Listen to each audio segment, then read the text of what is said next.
What's good? This is Fourth and Frames, a show on the Fantasy and Frames Network. I'm your host, Chris Battistel, and with me, as always, are my co-hosts, Drew Scott and Rhett Manuel. And tonight, we got a very, very special episode in our 1QB Redraft Mock, joined by Jorge Edwards and Nate Markham from Fantasy and Frames. Fellas, let's get it popping. This should be played at high volume, preferably in a residential area.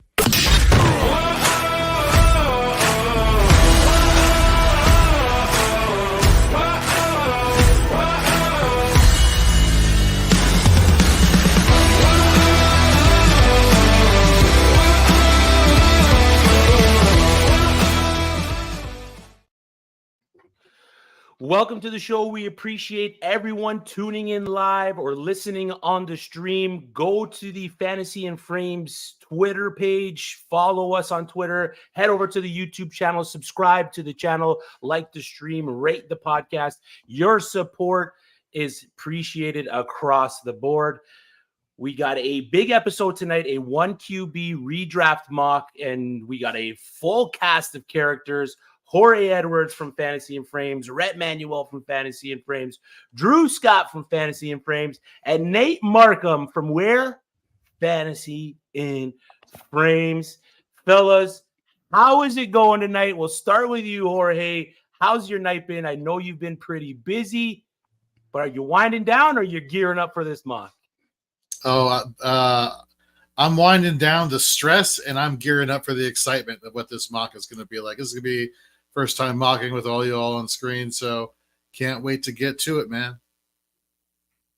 Yes, sir. Nate, welcome back. It's been a while since we've seen you on Fourth and Frames. I know you're deep in the baseball, fantasy baseball stuff right now, man. We are happy to have you back on the show. How have you been? How's your fantasy baseball season treating you?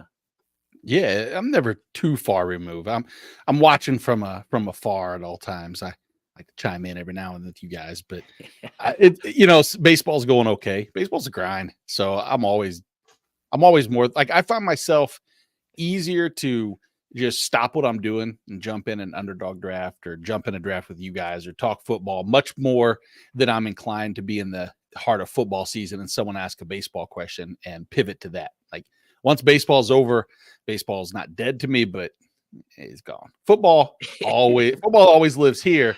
Yeah. I just, I have responsibilities and I uphold those, but you guys are my family, which is always true number one responsibility, right? You know it. Maybe not with Drew so much because he's always ditching us to go to cool baseball games and running bus costumes and stuff like that. But Drew, I still made it for the show. You did still make it, man. Hey, shout out to the Akron Rubber Ducks, by the way, too. That's what the shirt's for, is from that minor league team. That's one of the best parts of minor league baseball, is the random team names and logos and stuff like that. Yes. You can't beat it. But yeah, no, I as much as I love minor league baseball, I love being here too. So I'm ready to do this, man. Yeah, and of course, our last live drafter here with us on the show, my co-host, dear friend, Rhett Manuel. Rhett, are you ready to dive into this, man? I know we haven't really done too much redraft stuff, but why not set off the redraft season right with a 1QB mock, man? Man, I'm from Louisiana. So if you know anything about Louisiana, that hip hop culture is deep. And one of our legends is Lil Boosie. And as Boosie likes to say, let's set it off in this mother tonight, huh? Oh, you should have finished the whole thing. Family show, baby. Family show. Family show until after 10 o'clock. So there's the draft board. We are live. We're doing 13 rounds. We have to you have to pick a kicker and a defense. So just a heads up, it's 11 starters across the board. And then we threw in 2 bench guys so you guys can pick some other pieces other than a full starting lineup and deviate a little bit from the kicker and the defense. We are going to fire up the draft. Drew, you are officially on the clock. Who is your 101 in 1QB leagues, man? It's nice and easy. I picked the 101 so I could have the softball. It's Christian McCaffrey. This is an easy one for me. So at the 101, it's no question. Give me CMC.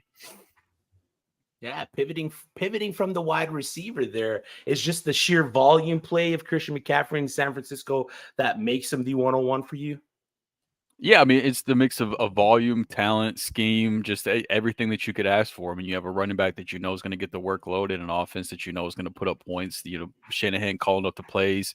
He's as good as they get.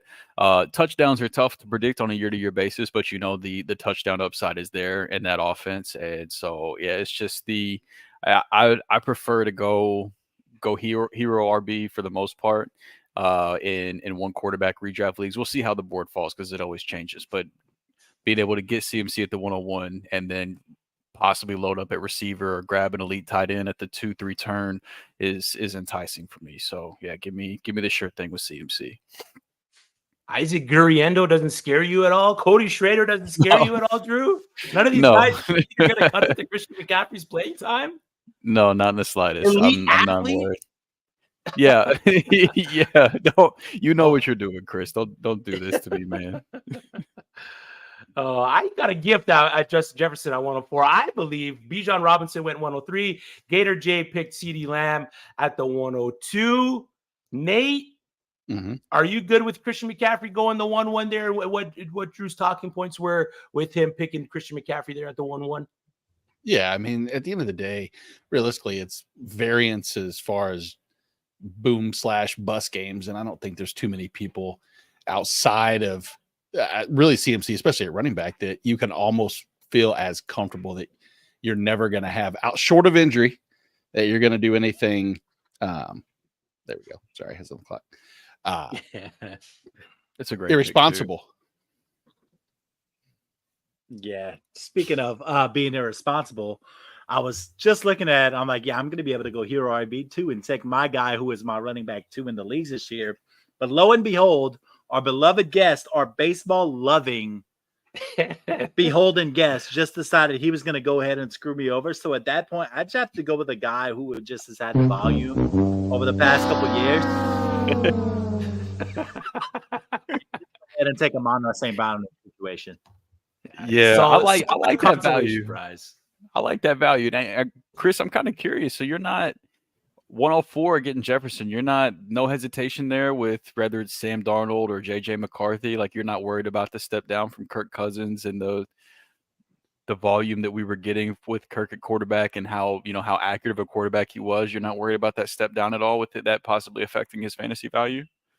Yes, I am worried, but I still believe in the player and I believe in the system that he is in Minnesota and what they're going to run with the quarterback. The passing work is going to funnel to Justin Jefferson, right? Yes, there's Jordan Addison there. TJ Hawkinson's most likely going to miss half the season. They got a good pass catching back now with Aaron Jones coming from Green Bay, so that might cut into a little bit of Justin Jefferson's targets. But really, is 8 to 10 to 12 targets average nearly every game out of the realm of possibility for Justin Jefferson? Well, they might not be quality targets. They might be, not very good targets coming his way, but the possibility for him to be a hyper-targeted wide receiver is there for him. Do we agree with that across the board? I do. Yeah, I agree with that. I think I guess it depends on his price tag, but I don't know if this is a hot take or not, but I just might not have a lot of Justin Jefferson right now as things stand. I've got him down at wide receiver 5 right now. And so it's probably touchdown stuff is what scares me the most. He's going to fall to wide receiver 5. Yeah. So I'm probably just not going to have very much Justin Jefferson this year. I am a little bit nervous. Yeah, I've gone over the Jefferson stuff ad nauseum on different shows. And what I'm going to say is this, is that he showed toward the end of last year just how quarterback proof he is. Like, they're going to funnel targets to him. Like, I don't care. Like, I know there are guys here. I know CeeDee Lamb's going to have a monster target share. I know Chase is going to have a monster target share. Justin Jefferson's going to be right along with those guys. I just feel like you can lock him in, and I think he's a value at 1-4 personally. I know a lot of people, we want to use that snapshot we got at the end of last year, but 2 of those, like 4 or 5 games he played were against Detroit's secondary that we know is just god awful. So like even with bad quarterback play, I would expect Justin Jefferson to be able to exploit that type of coverage, but like he's not, looking at a 16, 17, 18 game season, he's not going to get to play the Lions 2 out of 4 games across the year. So I don't know if that's a fair thing to be able to extrapolate and say this is what we can expect for him to be quarterback proof. I think he's one of the few receivers in the league that are quarterback proof from a sense of like he has the talent to overcome it, but I think it's just the difference that could cap his ceiling from keeping him from being the wide receiver 2, wide receiver 3 versus like the wide receiver 5, 6, 7, 8, 9 just off of pure volume. But I just don't know if the touchdown upside is going to be there for him to be able to get up to that top 1, top 2 receivers. So I'm a little bit nervous, I guess, than most with Jefferson. It has nothing to do with Justin Jefferson himself, the player, but the quarterback downgrade does make me a little bit nervous. I can't lie about it. Yeah. I could see him getting a ton of targets, good amount of yards, but then the touchdown production might not be there for him because they might not just get to that point of the field where they're going to be targeting him in the end zone. So for him, those score the touchdowns might be a lot of those boom plays. Let's recap the first round. McCaffrey at the 101, CeeDee Lamb at the 102, the first wide receiver taken off the board. Bijan Robinson, 103. And then it was a string of wide receivers in Justin Jefferson, Jamar Chase, Tyreek Hill at the 1-6. Breece Hill, Nate picked him at the 1. Breece Hall, sorry. Nate picked him at the 1-7. Followed that with the Amon-Ra St. Brown from Rhett. Puka Nacua from BroCal at 1-9. Jahmyr Gibbs. The first rookie off the board, Marvin Harrison Jr. going at the 111. And then Jonathan Taylor, Jorge Edwards, double tapping the running backs with Jonathan Taylor and Saquon Barkley there at the back end of the first and into the second. Is this where we saw Marvin Harrison going in redraft mocks, Jorge? Is this where we saw him landing up this early in drafts? Not where I saw him, but at the same time, it's kind of one of those things where it's like go big or go home. I'm assuming this is what the thought process was here. You look at the target volume; it should be going his way. No disrespect to Greg Dortch, but he's not Marvin Harrison. Trey McBride, Marvin Harrison. That's the combo right there at the receiver, both as a receiving tight end and and Marvin Harrison as a wide receiver there. So I think just volume is going to be on his side. Would I have taken him in the first round? No, probably waited until the second round, but I don't hate it. And, speaking of wide receivers, I wanted to ask you guys another question because I was at the spot in the second round at the 2-5 where I was sitting there between Drake London and Devontae Adams. Mm-hmm. So Drake London is one of these guys who's expected to have a big boom with a new quarterback and a new system this offseason.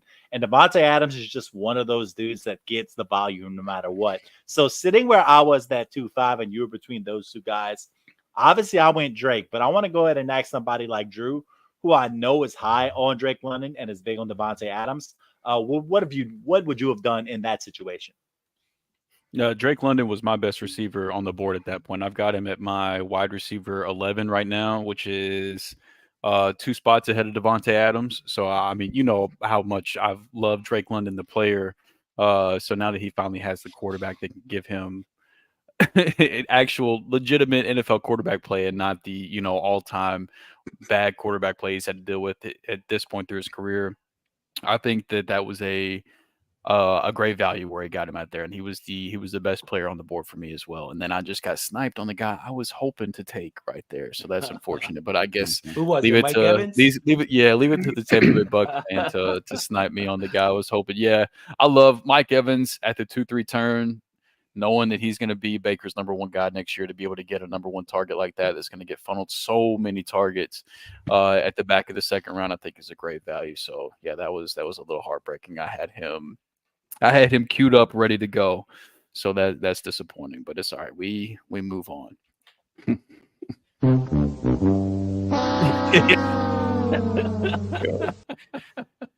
Jorge, you were the only guy that's double tapped on the running back position in the sleeper chat. Believeland says it was a spicy call, double tapping both those guys there. Given the fact that it is redraft, not dynasty, I don't hate it that much. Is there a wide receiver that you would have went with, or were you dead set on picking the double running backs at the back end of the first and into the second? You leave Jonathan Taylor and Saquon Barkley on the board, given the volume you're going to get in Shane Steichen's offense, and now Saquon Barkley going to run behind one of the best offensive lines in all of football. Like, it would be criminal to leave him on the board, in my opinion. So I know I can find PPR reception depth in this draft later on at wide receiver, or maybe go tight end, so depending on what's available. So I felt pretty good at just not passing up the talent that was there at the time. Mm-hmm. I mean, I love the picks. I'm a big running back drafter myself, so I don't mind double tapping on the big producing running backs there. I mean, if there's 2 running backs that you want to double tap, those would be 2 of the running backs that you want to double tap there on the at the 112 and 2-1. Recapping quickly the second round, Saquon Barkley that we just talked about, Jorge Edwards at the 2-1. Brandon went at the 2-2 to pair up with Marvin Harrison Jr. Right after that, A.J. Brown, then Garrett Wilson, Drake London, followed by Chris Olave, DJ Moore, Devon Achane, Travis Etienne, Sam Laporta at the 210, the first tight end off the board. Mike Evans, which broke Drew's heart. And then Devontae Adams. And then Drew circled back with Travis Kelce at the 3-1, a player that I was wrestling with picking at the 2-9, but was hoping that he would fall back to me at the 3-4, but he did not. Drew, should Travis Kelce be the first tight end taken in redraft leagues, given his role on the Kansas City offense and what the Kansas City offense is? He's still my tight end 1 at this point. I'm just trusting the player, what we've seen over the years. It seemed like that there might have been times during the regular season they were managing whether it was his snaps or just his overall role. But during the playoffs, we saw that he still is that guy that that we've known him to be for the last several years. And with Sam Laporta, I love the player, but for the count on the touchdowns that he got on a year-to-year basis would be tough for me to project. And so I'm trusting the volume with Travis Kelce. He's still the tight end for me, the tight end 1 for me in redraft. Yeah, I mean, for me too, as well, like you said, in redraft, just being attached to that offense, which Nate knows so well, that Kansas City Chiefs offense. I'm curious, Nate. Would you have a different? Is Kelce your tight end 1 for redraft this year, or do you lean Laporta or maybe even McBride? Like I think there's a pretty decent tier, honestly, of tight ends at the top that you could look at, 3 of which have been taken. But where do you sit with that, Nate? Yeah, and honestly, if given my choice, since they're so close to one another, I mean, I would probably, from the fantasy and fan part of fantasy in me, I would take Kelce. I don't think the separation between Kelce and Laporta will be that wide of a margin that I think you're making a poor decision one way or the other. I also don't think one's going to outproduce the other by such a significant amount. There's the pros, like the positives are the following. Of course, the Rashee Rice and the lack of other wide receiver talent short of Hollywood Brown. You would think that Travis Kelce's percentage of the team targets, et cetera, team overall volume would stay extremely high. Downside is exactly what you just said, Drew. They did manage his workload, and they will manage his workload this year. And what was the end result of that? From a fantasy perspective, we hate it. We don't want to see him not involved on a week to week. But when you watched him play in the NFC or the AFC Championship and the Super Bowl, he had another gear to him that was capable of having a little bit of less wear and tear. It completely correlated? Don't know. I would have to believe it was. And I think that if I'm Kansas City, from a true football perspective, I'm going to do the exact same thing, because I'd much rather, three-peat than Travis Kelce put up 1,400 yards for your fantasy team when you don't necessarily need that type of production. Yeah, so it sounds like to me you're saying that Kelce could be tight end 1, but we could also possibly see a similar year to what we saw last year too, though. But again, for even with the role he had last year, like, it's going to take somebody having double-digit touchdowns and a solid receiving line throughout the year to unseat Kelce, just because of the consistent volume he gets. Like, he might not be a full-time player, but whenever he's on the field, he's a full-time player. Like, he's never going to be on the field just to be on the field. Like, he's out there for a reason. So, like, even though his snaps might be even though his snaps might be limited, they're still going to be valuable whenever they come. And so that part, I'm not I almost think that's something we can take advantage of. Like that's a narrative you can take advantage of in redraft to get Kelsey at a value. So I think it's something worth talking about. But yeah, to your point, Nate, even with considering that and realizing that it worked out well for them last year, I'm still willing to take Kelsey as the tight end one. Yeah. He's the first read. And like we talked about with Andrew Cooper last week, you want the tight end that's at least the second passing option on their offense. Travis Kelce's the first passing catching option. Can I interest you in the first option for Mahomes instead? Yeah, exactly. For Mahomes, what are these best offenses in the league? Yeah, exactly. So, I mean, if there's guys that can possibly jump Travis Kelce that are second receiving options on their team, it's Sam Laporta, Trey McBride. Is there another guy, Jorge, that you might see supersede these guys and make a case for a tight end one? Do we see the resurgence of Mark Andrews? Does Dalton Kincaid find a way to possibly do it? I don't know if you see that resurgence with Mark Andrews. I think you're going to see a shift probably towards Zay Flowers in that offense there in Baltimore. For me, it's Dalton Kincaid, just because right, we didn't mention Dalton Kincaid, right? I'm not just blanking out for the sake. No, we haven't talked about him yet. Yeah. Okay. Thank God. I just feel like that's going to be a player who is probably going to fall a little bit in drafts, just because people will go after the receiver, more wide receiver twos, than going after a tight end that could quite possibly have tight end one upside this season, given the fact that there's no real target hog in this Bills passing game. No disrespect to Curtis Samuel, but he's not Stephon Diggs from last year, the year before, and Stephon Diggs is not even there anymore. And we all loved when Khalil Shakir was doing his thing towards the end of last year, but we really saw Dalton Kincaid down the stretch get emphasized more in this passing game, and I think that's going to be the go-to there for the Buffalo Bills. No, and I look at Dalton Kincaid, and what I see is the way Buffalo has built this offense this offseason. It looks like they're taking a page out of their biggest rival, the Chiefs, and saying, man, they won the Super Bowl last year with a bunch of guys who are quite simply good enough. And they have a hyper athlete in Dalton Kincaid who's playing the tight end position. It is very possible that they see him as their Kelsey light this season.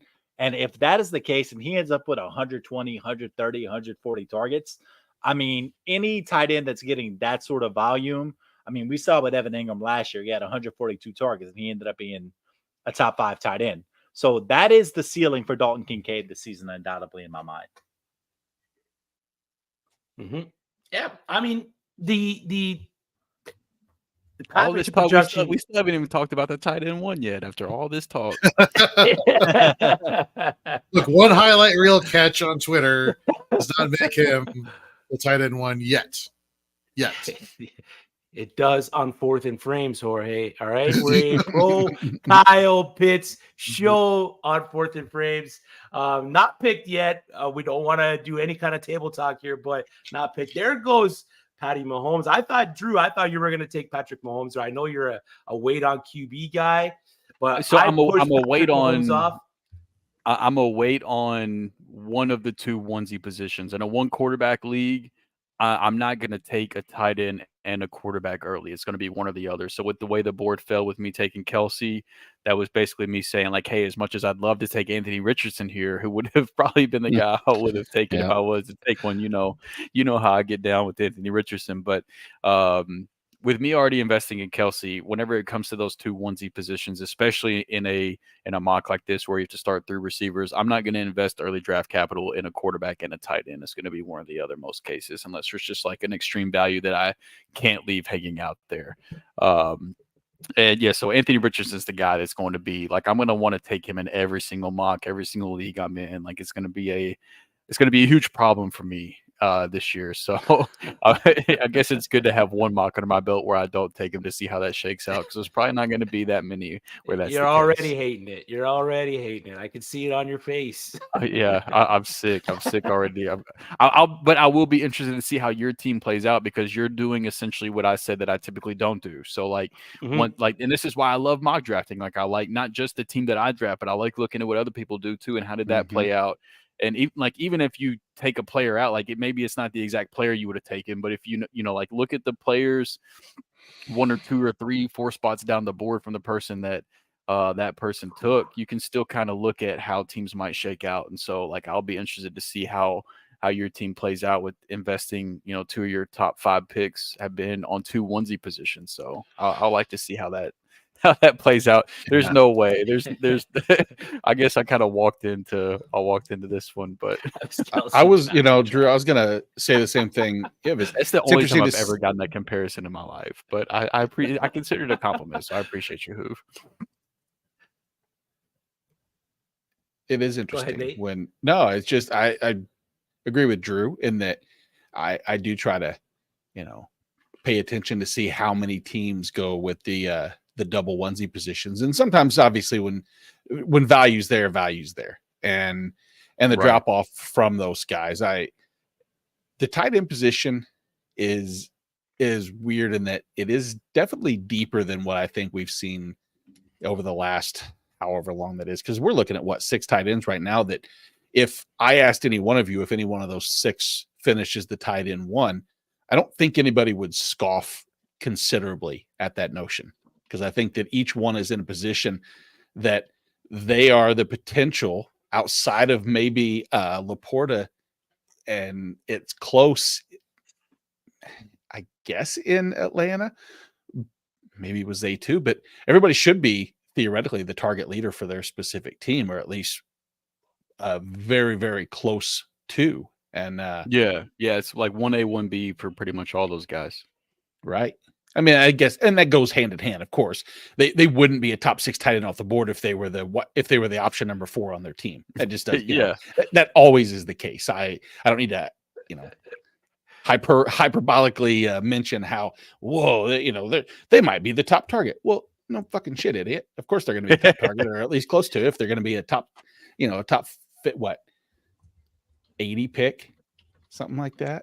Which situation also matters though, and like that's why you getting Kyle Pitts right there in the middle of the 5th round, man. It's just like that's the only reason that I was considering not taking Kelsey at the 3-1, because like I was curious, like, man, I wonder if I could get Pitts at the 6-7 turn. Now, obviously that wouldn't have worked out, which I figured that would be the case.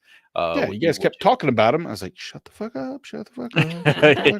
We're kind of talking across the board, but like, it happens. I would have probably taken him at the 4 or 5 turn if I didn't take Kelsey there at the 3rd round. But like, it's just, I feel like Kyle Pitts has just as good of a case as the other tight ends that were in front of him for a possible tight end 1 season. So I love the value as far as that goes. And Hoove, Gabe Davis is still available. I'm sure he's probably going to be coming off the board any minute now. But no, he's won't. Still available. He'll be available on waivers post draft, definitely. We have yet to recap a lot of these rounds. We're into the 6th round. There's a couple teams that went really wide receiver heavy. Brocal at the 9th spot and Gator J at the 2 spot. Brocal with Puka Nacua, Garrett Wilson, Michael Pittman, Jalen Waddle, and Keenan Allen. Finally took his non-wide receiver position. He took Evan Ingram at the 6-4. And then on the other side of the board, Gator J took CeeDee Lamb, Mike Evans, Tank Dell, Amari Cooper, and Jaden Reed. Rhett, if you drafted one of these teams, which is the one you'd prefer and why? I know the one that I would want over the other, but which is the one that you would want? Okay, repeat the question. I was also answering something in the chat. Yeah, between Gator J's team with the 5 wide receiver set and Brocal's team with the 5 wide receiver set, which one would you rather prefer? Because they're the only 2 that started out with 5 straight wide receiver picks. First off, that is such a power move if I've ever seen one. But if I'm looking at it right now, I'm looking at Gators, and I prefer that just because there are guys on that team that I prefer. I'm high on CeeDee Lamb. He's my wide receiver 2 this season. Mike Evans coming off the year he had, Tank Dell being a strong year 2 guy as well, and Jaden Reed, another guy that I'm high on, even though that Green Bay receiver room is a little bit muddy. And then you add in Amari Cooper, who figures to be the first option in Cleveland once again. I just prefer that room a little bit more in that situation.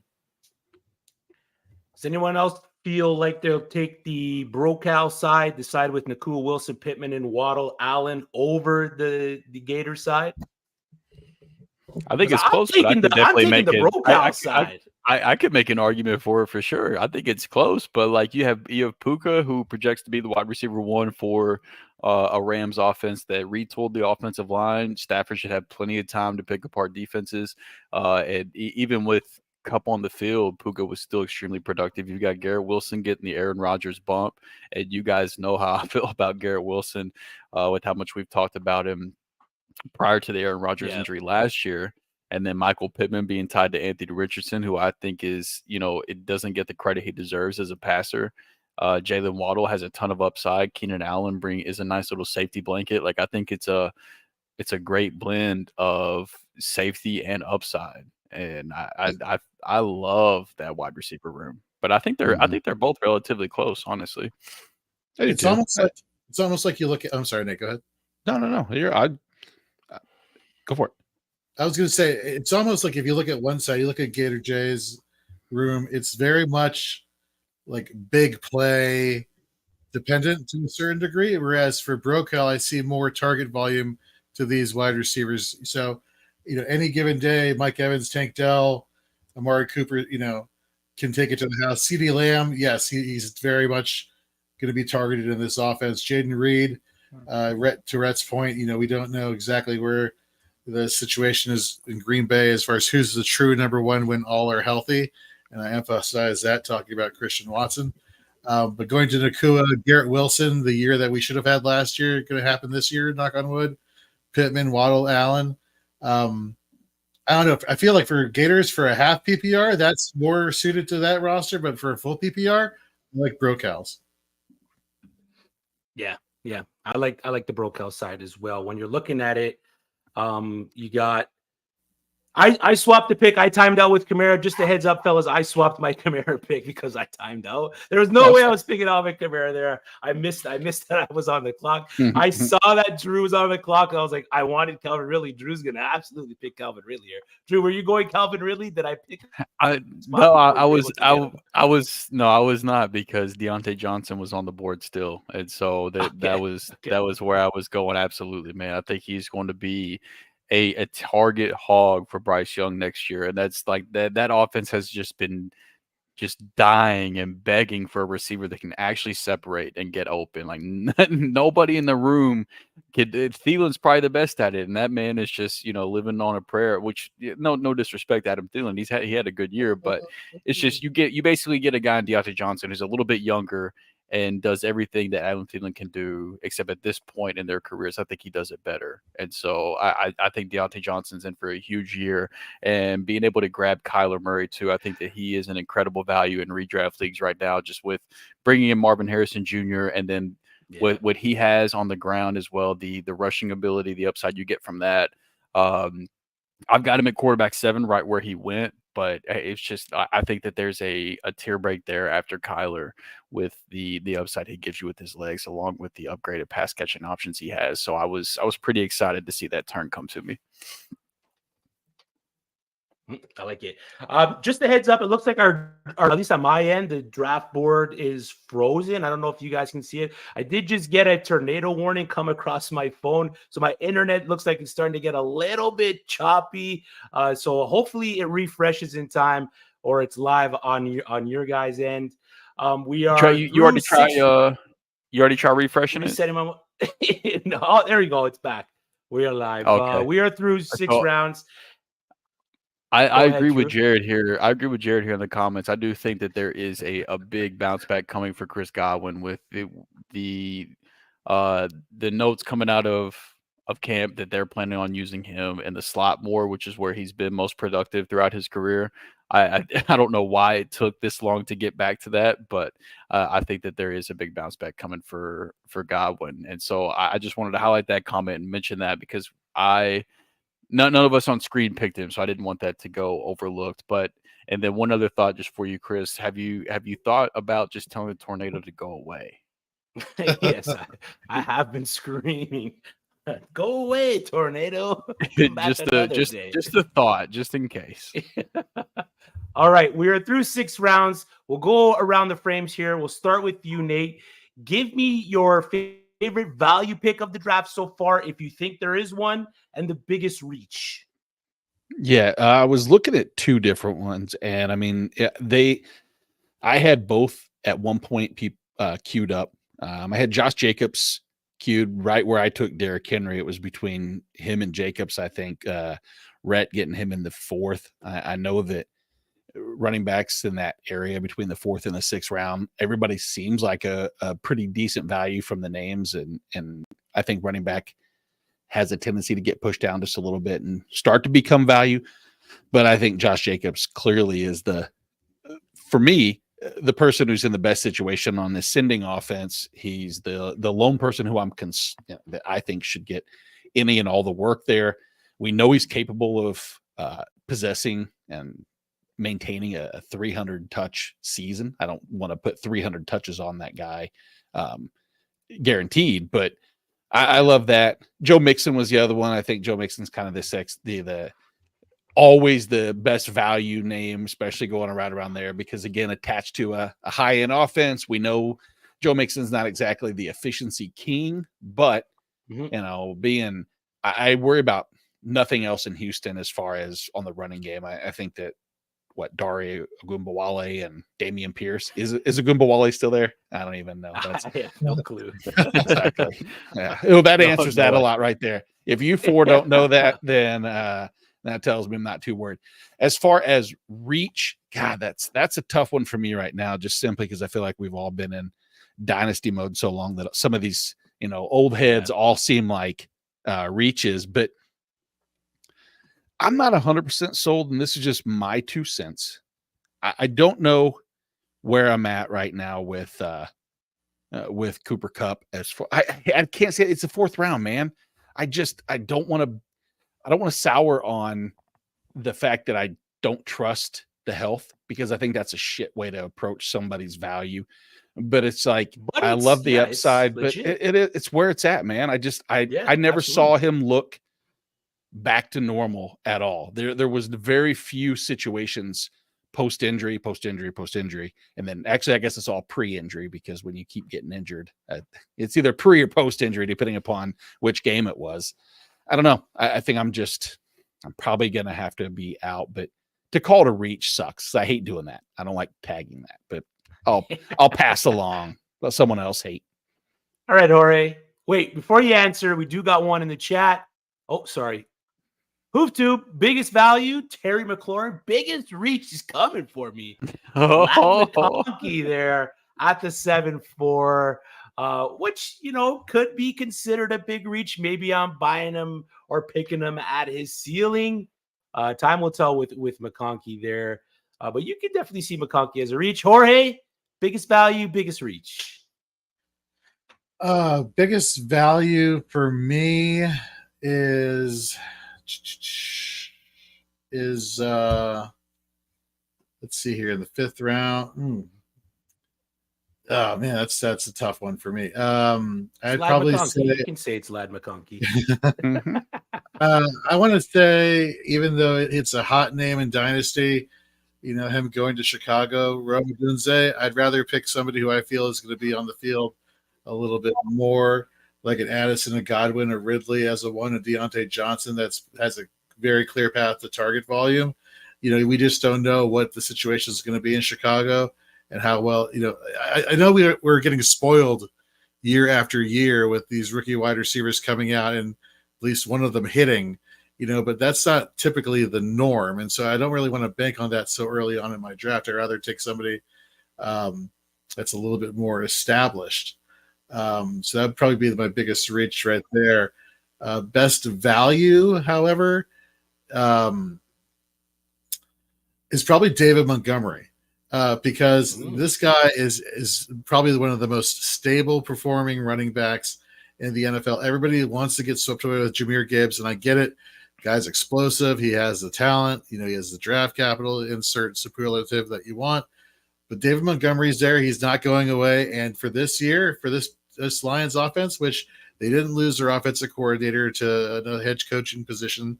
So you're not going to see too much change in the Motor City. So give me some stability at running back this late into the draft. Give me David Montgomery. I like that.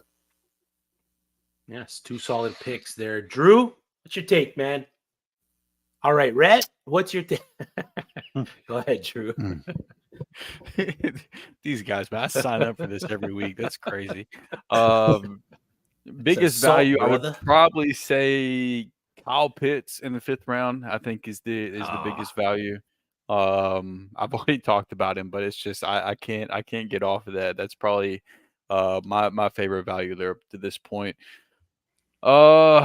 Biggest reach, man. I think any quarterback taken after Kyler, I think at that point, I think it's a big tier break of guys that you're hoping to get some touchdown luck of trying to bet on, like which pocket passing quarterback is going to throw the most touchdowns for the year. Because not a lot of the guys after Kyler have a ton of rushing upside. And at least until, there's one rookie that hasn't been picked yet that does have a ton of rushing upside that I like late, but as obvious as it probably is, I don't want to give it away completely by giving their name out there. But I think that after Kyler, it's a pretty big tier at quarterback that in a 1 quarterback league, once he comes off the board, I'm probably just going to wait a while to take my quarterback if I haven't already. And so that's probably where I would go there as far as 1 quarterback leagues go. Oh, and I really was hoping Christian Watson would have made it to me. Yeah, absolutely. Pistol to death to me. Yeah, 100%. Sorry about your luck, Drew. Sniped again. All right, Rhett. Biggest reach, greatest value. Give it to us. Hang on. I got sniped on Watson, but I got to talk about Kyle Pitts. So Lord have mercy, I'm about to bust.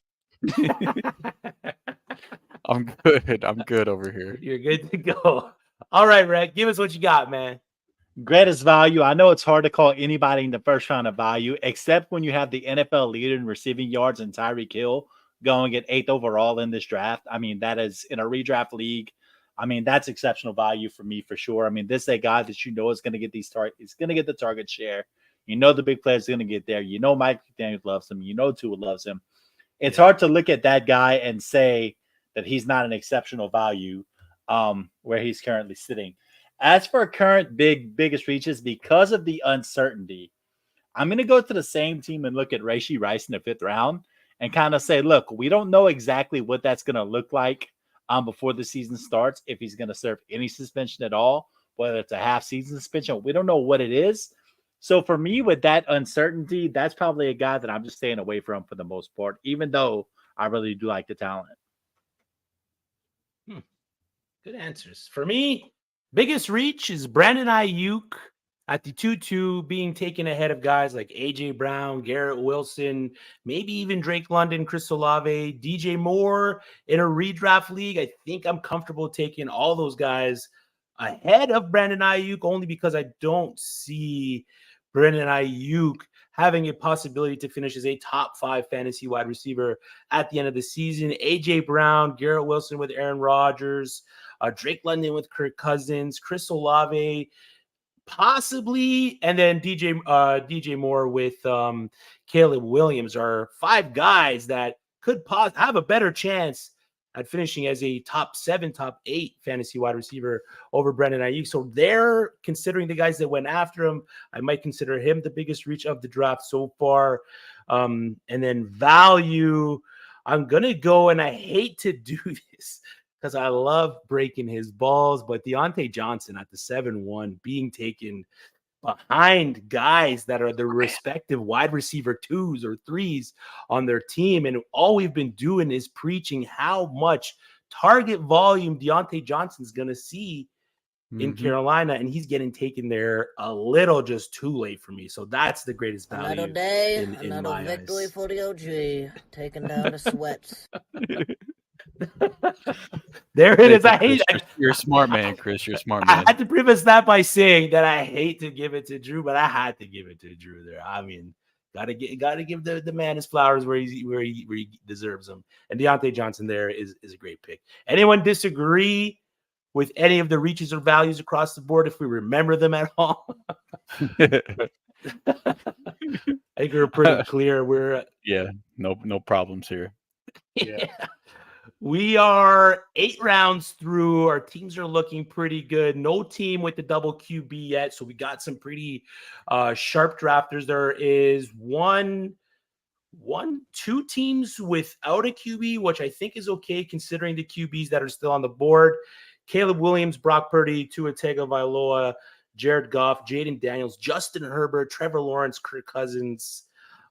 Solid options there at the position, so I can see why I don't want to time out and have to miss a pick again here. But what do you guys think about Jaylen Warren as a value in the 9th round, given with what's going on in the offensive coordinator in Pittsburgh, Arthur Smith, the running game guru? We got Najee Harris going off. Trying to find out where he went earlier. 6'11". 6'11", so getting the fact that we saw Algier and Bijan split backfield duties last year for Atlanta. I don't know. For me, I think now the new value at running back is Jaylen Warren in the 9th round. A lot of smart people in this draft here. I mean, but is it the case of, put another quarter in the merry-go-round? Because I felt like this time last season, the hot name in the streets was Jaylen Warren. And then Najee Harris came out and solidified himself as the top guy in that backfield. So are we buying the fool's gold with Jaylen Warren again heading into this season? You make a great point with the scheme that they have there with Arthur Smith. Yeah, it was okay. So I agree with what you're saying to a point.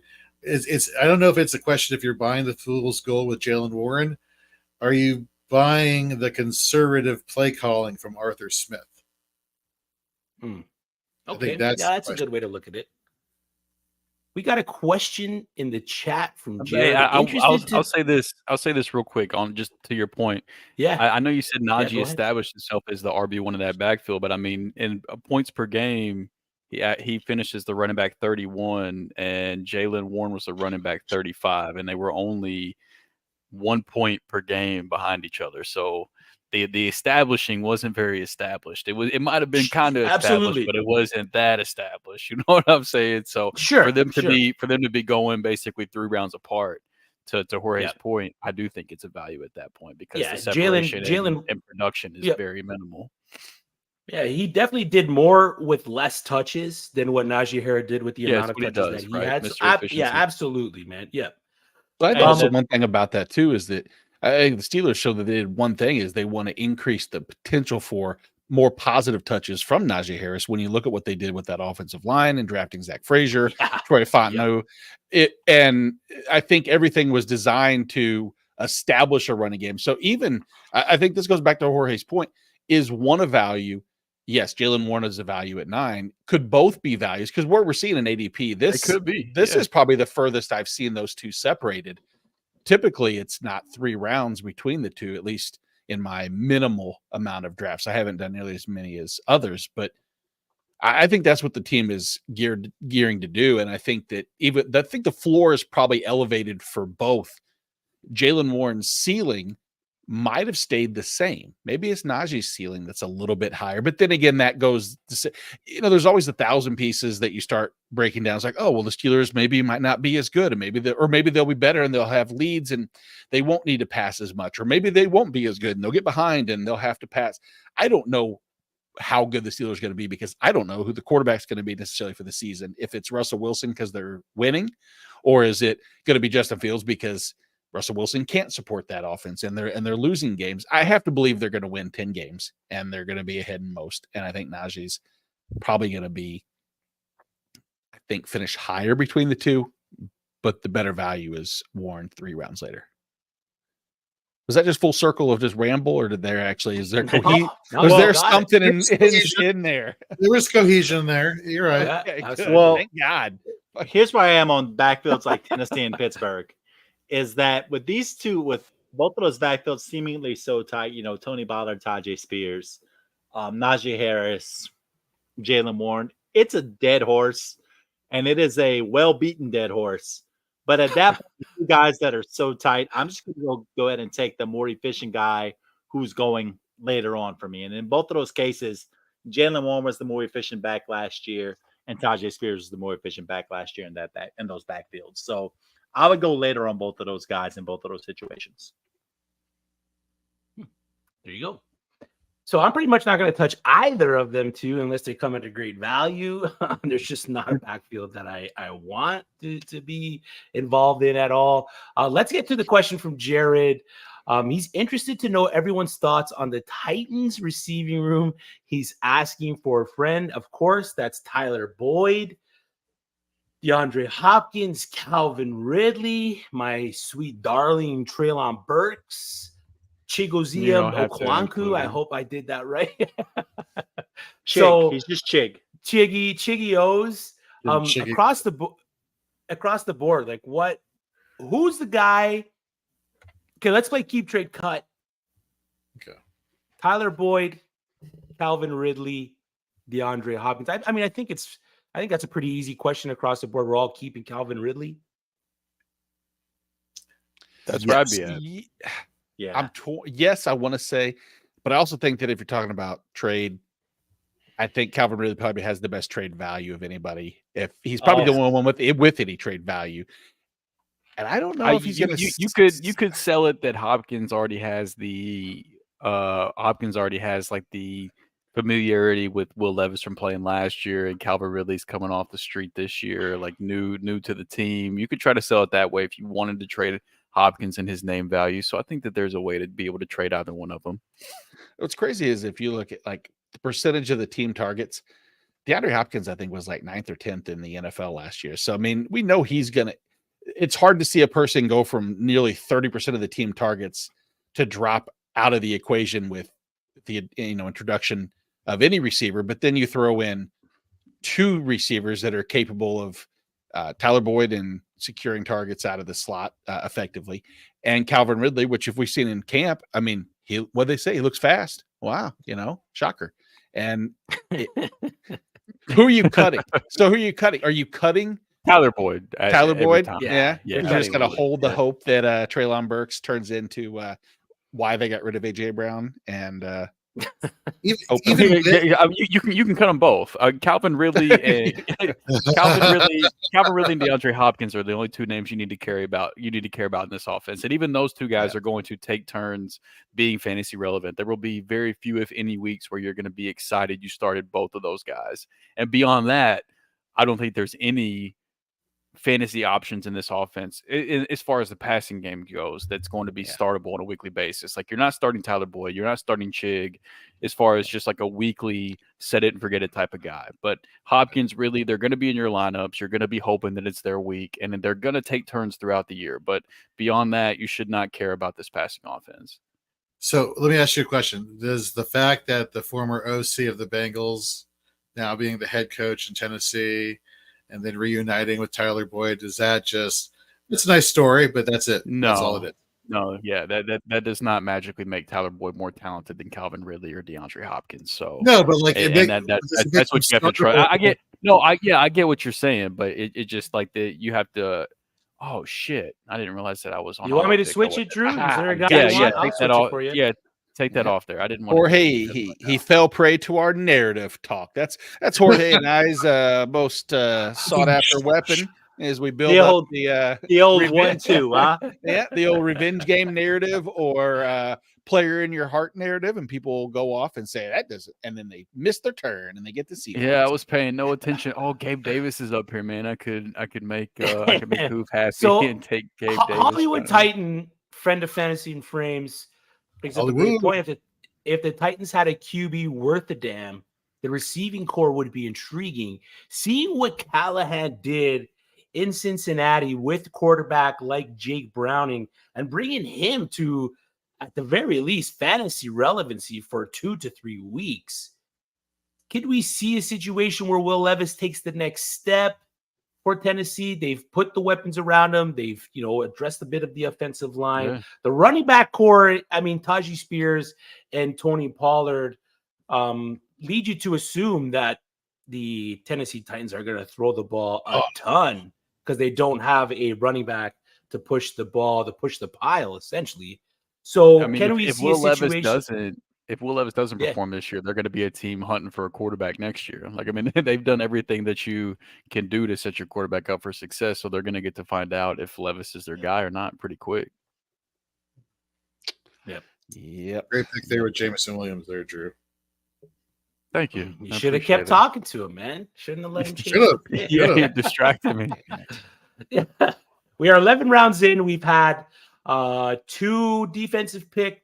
The San Francisco 49ers and the Pittsburgh Steelers, 1 kicker picked in Justin Tucker. Is Justin Tucker still the kicker 1 in your eyes, Brett? Sure. I don't play in a ton of kicker leagues anymore. But I guess if I had to do my research, I guess Tucker would be the kicker 1, especially in a redraft situation. But like I said, not overly familiar with kickers in this day and age.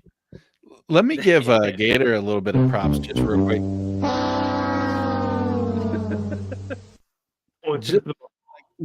When you go 5 wide receivers to start a draft and Christmas, you'll get Najee, and then I think Jerome Ford in the 11th for maybe 5, 6, 7 weeks of the season. At that point, you then can either explore the trade route if need be or whatever. But I don't hate that. I know it might not look great on paper every week when you're starting Jerome Ford as your RB2, but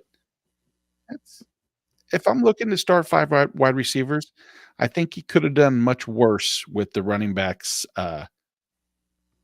available. He could have did much worse. What do you think about? What do you think about the Browns bringing in Deontay Foreman? Like, if Nick Chubb isn't ready, is there a world where Deontay Foreman is the early down guy and the goal line guy, and Jerome Ford is really just like a pass catching change back to his pace role? back? Yeah, I guess sometimes this. I'm sorry, I'm on the clock, you fucking dick. We tried to get you. We tried to get you. I'm just working out of your book. That's all. Yeah, guess what? Who's too savvy for it? You just took another back. You just took the Bengals version of Jerome Ford. Exactly. The guy that's gonna be playing second fiddle to Zach Moss. Zach Moss can't carry fiddle number 1, no matter what anybody tells me. I don't care what he did in Indy. I could care less. I'm going to believe what I'm going to believe, and I'll be wrong until I'm right. It's always a good practice to ignore actual production. or it's a bad practice to pay attention to 1 year production. Boom. That's all I points for both, right? Yeah. It's 1 year versus 1 year production versus no years of production. You take your pick. That's true. Exactly. It's 6 years in the NFL versus 6 games in the NFL. Right. Yeah. How many teams has Zach Moss made it on now? Exactly. But sometimes it fits. And you that never is know. the unfair. You never know. You don't. And that's why I try to be open to my biases, but I don't. And I can't, and I stick with them. And I just want to be right. And so, I'll tell myself I'm right. But you're right. No, I mean it's very similar to the whole Chase Steelers Brown thing, though. Like you got Chase Brown 2 rounds later than Zach Moss. So it's like if I'm trying to draft a guy out of that backfield, I'm doing this. I'm taking the cheapest of the 2. So I would have done the same thing you did. I would have taken Chase Brown there as well. I think that's a great value because it's impossible for us to know at this point who's going to be the leader in that backfield, but somebody's going to be, and that's a valuable role to have for fantasy purposes with how good that offense is. So why not take a shot on the guy that could be the RB1 on that team in the 11th round? Like, yeah, sign me up for that all day. Yeah, I think that's what we're at, though. Yeah, Jorge, quick question for you because I'm just seeing something that kind of stood out to me. You waited 10 rounds to take a tight end. Then you went back-to-back David Njoku and TJ Hawkinson, which feels like on paper an extremely good duo to get that late. So was that by design? Were you planning on waiting that late for tight end or what? I was looking for somebody established. I wanted to get a backup tight end because even though Njoku, he balled out towards the end of last year, that was with Joe Flacco. With Deshaun Watson, he wasn't exactly as productive. So I was kind of concerned there. And then, of course, I didn't take Hawkinson, that early just because he is coming back from the ACL so late in the season. But guess my second tight end and the potential PPR upside he has in this offense, I felt like that was a good gamble to have where I could, muddle through the season with Njoku. He's, doing okay, and then have the potential upside with TJ Hawkinson right there. I like that. I like the two solid picks at tight end. Yeah, and Hawkinson's going to be a good value if he really. Yeah, if that's where he gets drafted in redraft leagues, he's going to be a really good value because especially if your redraft leagues have an IR spot built in, and you can draft him that late, and then immediately after the draft's over, you can move him to the IR, and then you can go pick up another player off waivers. It's like getting TJ Hawkinson on your team for a free roster spot because there's still going to be plenty, like your typical 12-team draft. There's still going to be plenty of guys on waivers that you would want to pick up and be able to stash and see what their week one role is. And Hawkinson's a guy to where you can draft him and immediately put him on IR, and then you can play with that open roster spot. So I like it from that standpoint too. It kind of gives you some leeway with what you want to do as far as some upside shots at the end of your draft too. There it is. We do got some guys rules, not picking a tight kicker or a team defense or but that's all right. We'll let it slide because you are the boss, man. Joe Hammy in the sleeper chat says I took Goddard instead of Hawk due to the QB. Is that something that you guys think about a lot when you're targeting a late tight end? If it's a late tight end and it's not a complimentary second one and you're just shooting for true upside, then I'll probably put opportunity in terms of target upside a little higher than quarterback. But with Jorge over Hawkinson, was that his? Let me pull up his team. Did he have someone that in addition with Goddard, or is that his one? He has Kittle. He has Kittle too. So okay. I would have taken Hawkinson instead of Goddard. Yeah, I don't know if I really care either way. As your number two, I guess you're probably shooting for, and by the time that he'll start him, Hawkinson will definitely have at least a clear path to what I want to call guaranteed targets, or at least a heavier percentage of the target pie. Yeah. It gets kind of rough in the tight end waters there, doesn't it? It does. After a little bit, it does get kind of murky. Tight end question though that I wanted to bring up earlier when I seen him go off the board. Quite frankly, I think George Kittle just gets disrespected from a lot of people. Seeing him go behind guys like Evan Ingram, Dalton Kincaid, Jake Ferguson, he went before Jake Ferguson. Even Brock Bowers. Brock Bowers is the guy I wanted to talk about here. Being picked as the tight end 3, 4, 5, 6 in a redraft league, that's got to be picking him at his ceiling. Is there a chance that Brock Bowers even sniffs a top 3 tight end finish at the end of the year in Las Vegas? I mean, what do I think? I don't think so. I mean, if we've looked at the last, couple of elite tight ends that we expect high end production, they've had a, either competent quarterback play or we assumed competent quarterback play and heavy target volume with very little in the way. I don't know. Is Gardner Minshew going to make that much of a difference where he can support 2 pass catchers? Because it's going to be Devontae Adams, and then who's the 2? Well, will he split out wide more? I want to know what his involvement. I want to know what Brock Bowers' role is going to be exclusively, because I think he has to play out wide more, especially if as a rookie getting acclimated to the NFL. If there's with Mayer already there. Yeah, because a lot of the talking points we brought up in that episode with Coop when we were talking about tight ends is how he can fit into that, big slot wide receiver role in Las Vegas and ultimately battle Jacoby Myers to be that second receiving option on that team. So, I mean, what's the ultimate projection for him, Rhett? What do you got for Brock Bowers? If you had to put a projection on Brock Bowers right now, targets, receptions, yards, and touchdowns, what would you put on him? I mean, if you're looking at the fact that he's going to have to emerge in that offense, I mean, you have Devontae Adams is going to be the target hog. You have Jacoby Myers, who was one of the most underrated number 2 receivers in the league, that probably is around that 100, 110 target range regardless. So that immediately makes Bowers, for at least half of a season, the third option in that offense, in my opinion. Now, can that change? We saw it with Trey McBride last year, where he emerged in the second half of the year and was unbelievable for Arizona, where he became that second option in that offense. So as for what we're looking at for Brock Bowers year 1, I think 100 targets is probably somewhere where you could probably reasonably put him.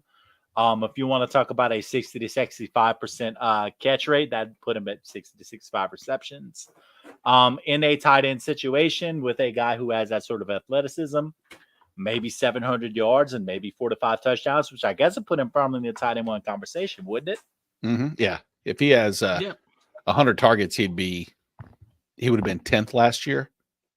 8th in targets, and nobody with 100 targets failed to go below 800. Well, one person, Jake Ferguson, had less than 800 yards. So I think those two kind of go hand in hand. I was thinking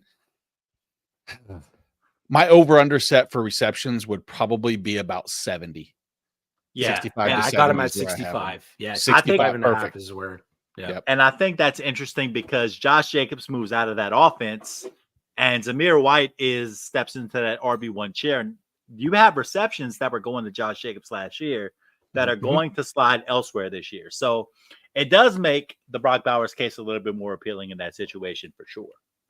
Yeah, they're going to go to Dylan Lobby. Definitely not going to Zamir White in those cement hands, but Lord no. The draft is over. We appreciate each and every person that joined the live stream, joined the draft, drafted with us, talked over the picks. The sleeper chat was live. The YouTube chat was live. Subscribe to the channel, like the stream. Your support is much appreciated. Just going briefly over some of the teams here. We don't got to go over all the teams. We'll go over some of the teams. Drew, you wanted to see how my team rolled out with picking the 2 onesie positions early. What are your overall thoughts with how I did leading off with McBride and Richardson in 2 of my top 5 picks? So I love some of the late upside shots you took. Christian Watson, I think that he has every chance to be the wide receiver 1 for Green Bay if he truly is healthy. He has the most upside in that offense. So there's some guys that are going to like Romeo Dobbs is a much safer option, but I think Christian Watson has more upside if he is healthy. Nick Chubb, again, once he does come back, if he is the Nick Chubb of old in that offense, behind that offensive line in that running scheme, he should have a nice role. And then you kind of double down to where, if Watson doesn't work out, that might be because Wicks is working out. But I think the overarching thing that I come back to is it's going to be really difficult for me to not like a team that has Anthony Richardson on it this year for a redraft purpose. Like I know it's a small sample. He only played in like 3 out of the first 4 games of the year before his injury, and he only completed 2 of those games, but he was the quarterback 4 on a points per game basis during that 4-game sample. And then coming into his rookie year, I was already a big AR fan, but I still had question marks even about his passing. But he had a 71.1% adjusted completion percentage and 85.7% catchable throw percentage as a rookie for a guy that was supposed to be extremely raw and a guy that you were just going to have to purely count on his rushing. And don't get me wrong, the rushing, it came through. Like the rushing touchdowns were there, the rushing yards were there, but he was ahead of what I expected him to be as a passer. So just coming into year 2, knowing they added A.D. Mitchell, they're going to get Jelani Woods back healthy. Laugh if you want, but it means something for that offense. And so it's going to be really. I think Josh Allen, he went at the 3.8.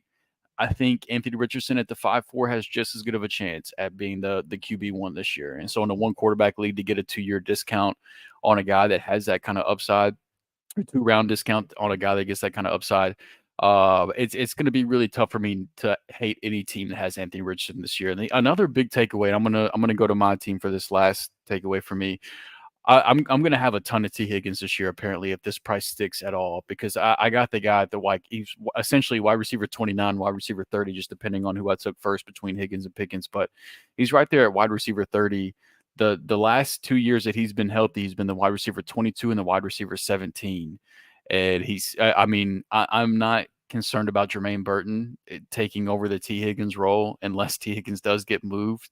But just going off of what we know now, T. Higgins being drafted as a wide receiver 30, being the number 2 option for Joe Burrow in that offense just feels insane to me. And so I'm going to have a whole mess of T. Higgins if that price even holds at all. Yeah, I mean, great value on a few of your picks. Deontay Johnson, T. Higgins, maybe Kyler Murray, Jonathan Brooks in that offense, even Gus Edwards going down the board in Los Angeles. Jorge, the 2 teams that went with 5 wide receivers, Gator J and Brocal, we talked about that a little earlier in the show. How do you think they both fared with the rest of their draft? Brocal landing White, Moss, and Hubbard, and Gator J landing Harris, Ford, and Blake Corum. So, given the Kyron Williams injury news the past couple of days, I was kind of wondering when Blake Corum would get drafted, just because people want to react to the any news basically that we're getting this time of year. But it's warranted, right? We saw Kyron Williams miss a huge chunk of last season, so I like the pick there. We've talked about Jerome Ford again. Is Nick Chubb going to come back to the form that he was? That was a pretty effing gruesome knee injury, and I get it. Modern medicine has come a long way, but has it come around that far? I love the Najee Harris pick. I think the both Steelers running backs are going to have a lot of success.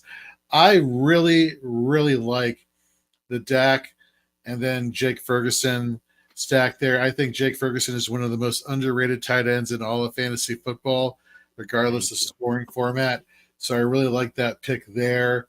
Let's see here. The 49ers defense still going to be elite, probably a little bit earlier than I would have taken them. But, I'm not the type of person who's like, keep your defense and your kicker to the last couple of rounds of your draft. I'm like, if you're telling me I can get guaranteed, 15 to 20 points weekly from a position, I don't give a damn what the position is. Give me the guaranteed points week in and week out. Guaranteed though. Yeah. Versus what, a wide receiver 3 or 4 that's guaranteed to have a breakout, every single week. If you go back and look, the number 1 DST getting drafted in fantasy drafts very rarely finishes as the number 1 fantasy defense at the end of the year.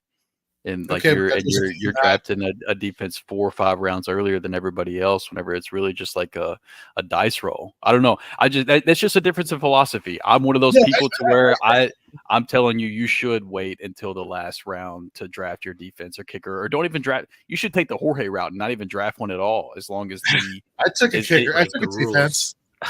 If the platform will allow you to go into your season without a defense or kicker on your roster, do that and put a couple extra guys at the end of your bench instead, and see if they possibly carve out some type of role prior to week 1, and then go from there.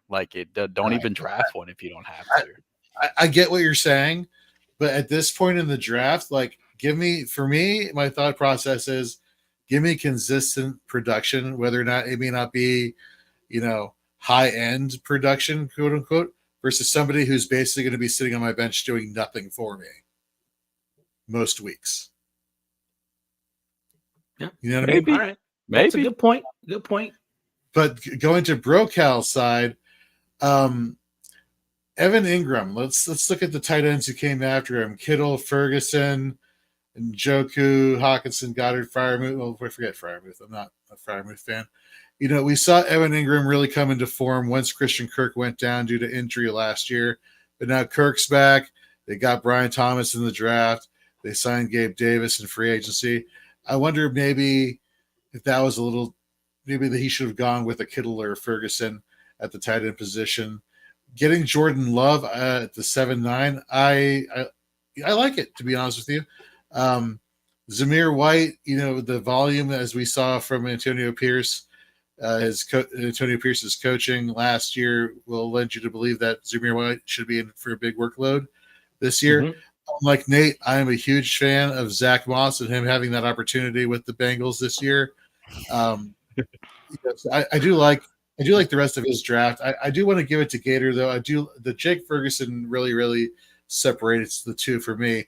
But if I may, I want to ask a gross question to anybody who wants to answer. Not taking into account where they were drafted, but Devin Singletary, the RB1 in New York, for the Giants, whether we want to like it or not, he is their running back one, or Zach Moss. Who would you all have taken first? Would it be Moss or Singletary? Singletary for me. Singletary. I think the efficiency stuff that he had last year was very interesting. Mm-hmm. Same with Moss too, though. I'm the one that took Singletary. I'm Singletary. I'm taking Zach Moss. That's an easy one for Nate. You're going Zach Moss, Drew. I am. His efficiency numbers out of the shotgun are out of this world insane, which is where the Cincinnati Bengals live. At least it's where they lived before they lost their offensive coordinator, to a head coaching position. So I guess we'll see if the offense stays the way that it was. But whenever you look at this point in the 9th round, whenever you look at the difference in the New York Giants offense and the Cincinnati Bengals offense, at that point, it's not even close for me. And Zach Moss fits what they wanted to do from an offensive standpoint. And Devin Singletary, as efficient as he was, if he wasn't playing for the Houston Texans last year with how much of a threat CJ Stroud and that passing offense was, would he have really been all that efficient?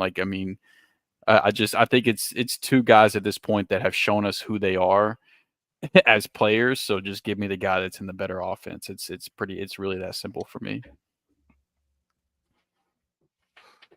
There it is.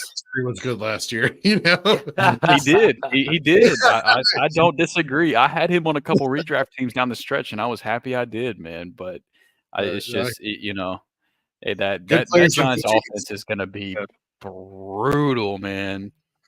So, can I ask you guys a question? Also, Daniel Jones is going to have to do a lot of carrying.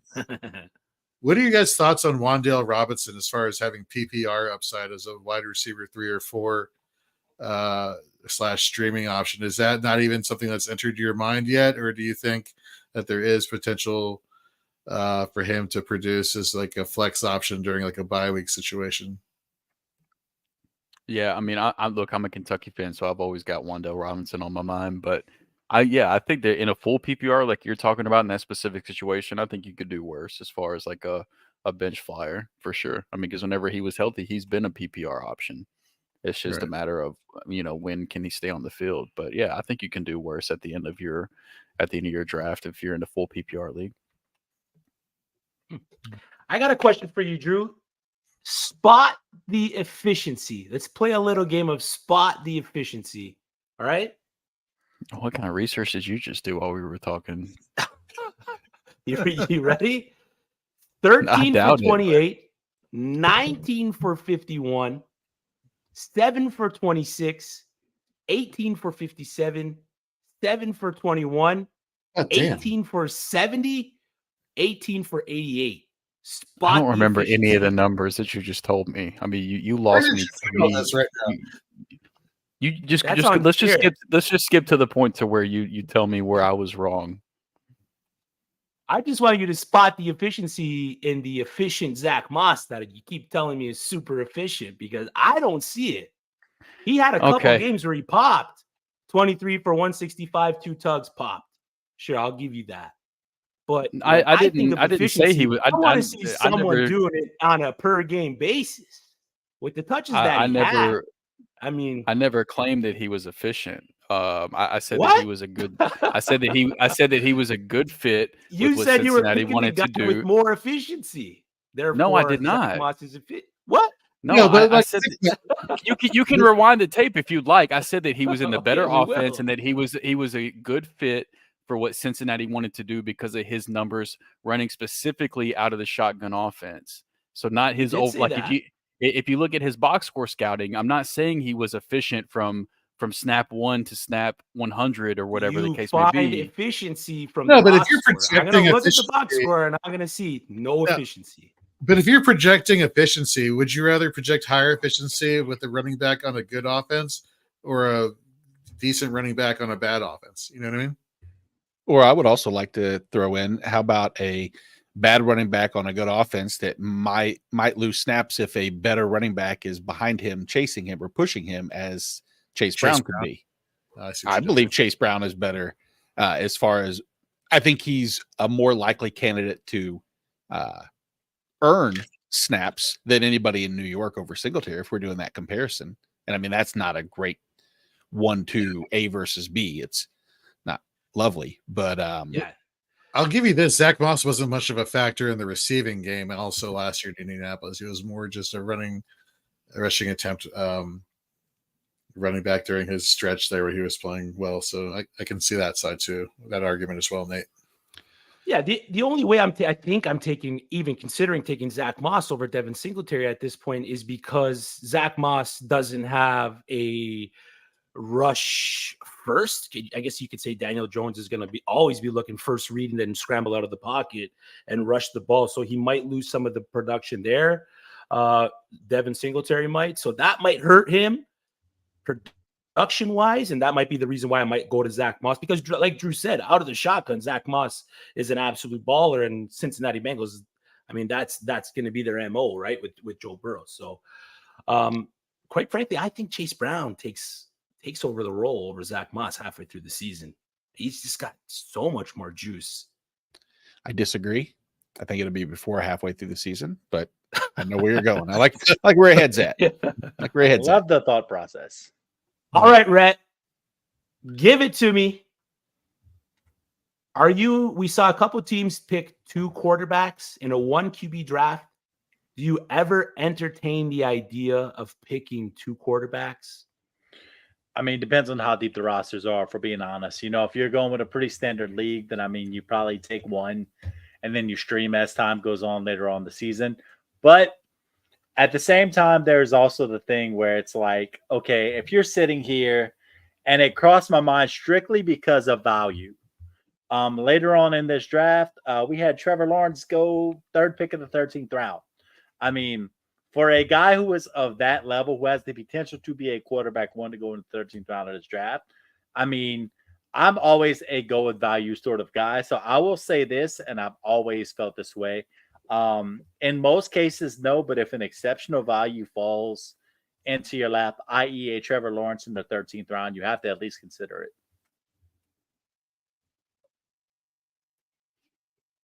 Yeah, I mean, like they addressed the receiver position this year in free agency. Did the tornado hit? No, are we good? No. You good, Chris?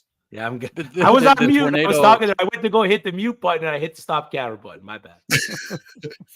I mean, they gave him weapons, right? They gave him weapons at receiver. Now, whether or not that pans into anything this year, we shall see.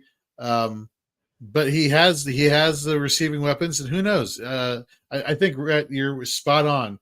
13th round, getting somebody with this potential upside, I think that's a steal at the quarterback position.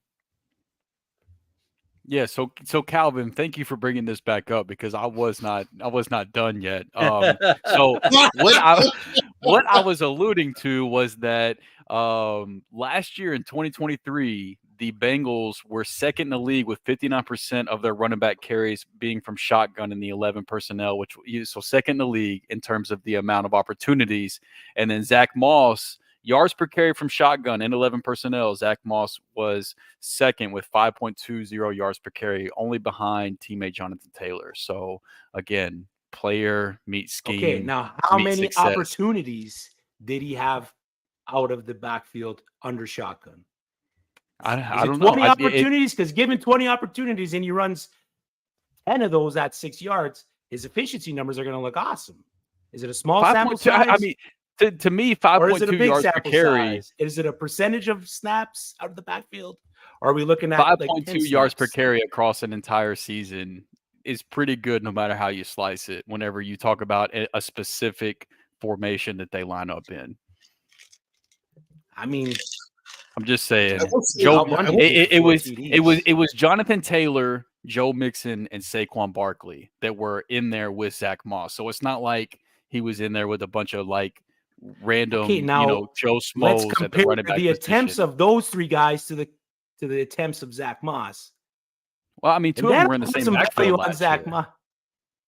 Yes, they were, but they weren't sharing. When Jonathan Taylor came back, you want to even better. Two of them, Jonathan Taylor, Zach Moss. They were in the same backfield. Another guy that had a high yards per carry. You know what backfield he was in last year? The Cincinnati Bengals, where Zach Moss is going to be this year. Joe Mixon was another one of those top 4 guys in terms of yards per carry from shotgun. So, but we've already seen a player do it and an offense do it. I'm just saying. But that Indianapolis scheme, if you're looking at that gap, because I think I just found where you found this information. Taylor and Moss, 5.24 and 5.2. Joe Mixon was almost a full yard less per carry in that Cincinnati scheme last year. So is this a matter of the Cincinnati scheme the Indianapolis scheme being that conducive in the way it's designed for them setting it up? Because they also had the most carries out of the shotgun in the league with 233. It's just an interesting debate to be had. Well, not to mention they had the most total carries out of that, but percentage wise, they were still 1% lower than the Bengals in terms of total percentage of carries were actually 1% higher. So like in terms of the total number of carries you're getting out of that formation, it's pretty similar from one team to the other. But 1% difference or 55 more carries. What are we really talking about? Because that you can tell me it's only 1% less all day, and I still see 55 more carries. Yeah, you're not. I mean, both statements are accurate. Let's not also forget that Callahan halfway through the season switched from being a shotgun approach to being more under center with Burrow, and we did see a decline in some of Joe Mixon's numbers there also. But Callahan's not there anymore, so that's a moot point. So, well, was that as a result of Burrow's injury, or was that just? I thought that happened like around week 6, so I believe that was before Joe Burrow's injury. Okay. That was more of a question. No, that's a very good point. This is the only place you're going to find this deep of a Zach Moss versus Devin Singletary deep dive for redraft value in May of 2024. I'm solely based on I think he sucks. There's nothing about his game that I've been impressed with, and that's not digging into the stats as quite as deep from an efficiency standpoint. Yeah, I was just watching him on the old television with my old eyeballs. He's the Travis Fulgham of running backs. He's gonna nice. Don't you dare slander Travis Fulgham's name. Those 3 games were amazing. Hey, so are those 3 games of Zach Moss. They were absolutely amazing. Yes, they were. All right. Let's wrap hour and a half in. Nate, Jorge, we appreciate the both of you hopping on the show, mocking with us. We appreciate everyone that's hopped into the stream. Drop the comment in the YouTube chat. Drop the comment in the sleeper chat. We appreciate each and every one of our drafters that drafted with us today. A 1QB redraft mock in the middle of May is a lot to ask from your drafters, and we appreciate them coming in, filling those spots, drafting with us, and some sharp drafters in that room. Absolutely sharp drafters. Nate, Jorge, we'll start with you, Nate. Let the people know where they can find you. Let them know what you got going on inside of fantasy football, outside of fantasy football. The frame is yours. Yeah, it's everything on the old Twitter's at Nate Markham. I do jump back into football. Anytime there's a conversation to be had, I'm willing to have it. I can always want to talk football regardless of the time of the year. But a lot of baseball stuff right now. So if you do listen, you like fantasy baseball and you want any information, hit me up at Nate Markham. I can pass you along to the proper channels. I'll play the role of mediator because I might not have every answer for everything, like why does Zach Moss suck? I can only give reasons 1 through 3. Reasons 4 through 9 will be passed along to these guys. I do want to say that Jared had a question, Jorge. You asked me to put it on there. I'll put it on the screen real quick. Where can one find a Fantasy and Frames tee? Since you don't need to find me on Twitter, where can he find a Fantasy and Frames tee? Well, you take a snapshot of you subscribing to our YouTube channel. You DM me at Jorge B. Edwards, and you can find in probably a week or two a Fantasy and Frames tee in your mailbox. How about that, Jared? Look at There you that. go, Jared. Look at that. Love to hear it. Jorge, let the people know where they can find you inside of Twitter, outside of Twitter. Maybe drop your phone number, personal email, social insurance number. Credit card Got number, going on. yeah. Yeah. Frame is yours, boss man. Thank you very much, sir. So I just want to say, while we still have time for plans to solidify, there is a high probability that everyone you're seeing on this screen might be attending the Fantasy Football Expo in August. If you do, please don't be shy. Interact with us. We'd love to meet you. For all the people who are out there who just are fantasy football fanatics and who've appreciated all the content that the guys here at Fourth and Frames have been doing and everybody at Fantasy and Frames has been doing. We do this for you. And so we hope you enjoyed everything that we put out there week in and week out. As far as where you can find me at Jorge B. Edwards on Twitter, but I'd much rather you follow at Fantasy and Frames, whether it's on Twitter, TikTok, Instagram, Facebook, you name it. Really help us out on the YouTube side. If that would be really great, subscribe and hit that notification bell so you're notified whenever we put out great fantasy football content. Go to fantasyinframes.com, read all of our profiles and articles that we have coming out, see our rankings. I think we're going to have our early redraft rankings up pretty soon. So stay tuned for that. But most importantly, take me off screen and look at every single person that's here. Chris Battistel at ffchrisb, Rhett Manuel at rmanuelsports, Drew at Drew3MR, Nate at Nate Markham. These are the follows that you want, folks, because these are some of the best analysts in the fantasy football space. So give them their props and their flowers because they are very much deserving of them. Thank you. Thank you so much. Nice, kind words from Jorge. Much appreciated. Rhett, Drew, any last words, any last Fugazi, Zach Moss stats that you guys want to share? No, I just wanted to sign off tonight by saying, of all the things we need to do in the world, let's free Treylon Burks. My man's been down and out for too long. Let's get that year 3 breakout. Even if it doesn't really happen, let's keep praying for it. Also, we're talking about giving out phone numbers. Going to give you another deep hip hop cut tonight. If you want to reach me, you can reach me at 281-330-8004. Is that Drew's phone number? No, he just gave out Mike Jones' phone number. Yeah. Who? Mike Jones. And now we're old. There we go. Yeah. No. Only thing I got left is draft Jonathan Brooks. That's it. That was one name we didn't talk about. We should have talked about draft Jonathan Brooks. Yeah, there you have it. Once again, we appreciate you all joining us. For Nate at Nate Markham, for Jorge at Jorge B. Edwards, for my two brothers, Drew at Drew3MR and Rhett at rmanuelsports. I'm Chris. Toodles.